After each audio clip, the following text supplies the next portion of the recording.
என் இருதயம் கர்த்தருக்குள் களி கூறுகிறது, என் கொம்பு கர்த்தருக்குள் உயர்ந்திருக்கிறது என்ற வார்த்தைக்காக ஸ்தோத்திரம்.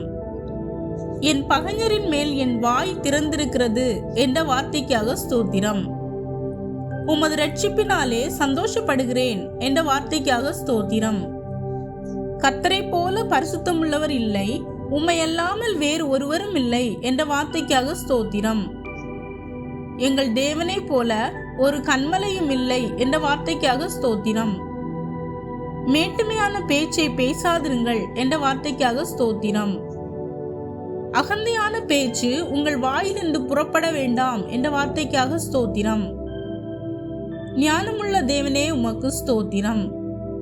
யதார்த்தமுள்ள உம் செய்கைகளுக்காக உமக்கு ஸ்தோத்திரம். கர்த்தர் கொல்லுகிறவரும் உயிர்ப்பிக்கிறவருமாய் இருக்கிறார் என்ற வார்த்தைக்காக ஸ்தோத்திரம். கர்த்தர் தரித்திரமடைய செய்கிறவரும் ஐஸ்வர்யமடைய பண்ணுகிறவருமாய் இருக்கிறார் என்ற வார்த்தைக்காக ஸ்தோத்திரம்.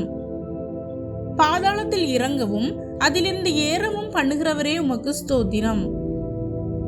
தாழ்த்துகிறவரும் உயர்த்துகிறவருமானவரே உமக்கு ஸ்தோத்திரம்.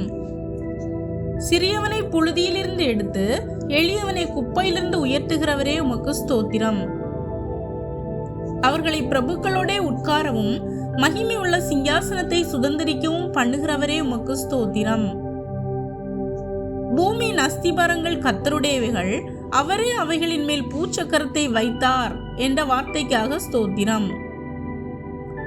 பரிசுத்தவான்களின் பாதங்களை காப்பவரே உமக்கு ஸ்தோத்திரம்.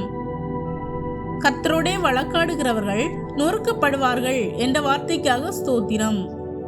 உம்மோடு வழக்காடுகிறவர்களோடு வானத்திலிருந்து முழங்குபவரே உமக்கு ஸ்தோத்திரம்.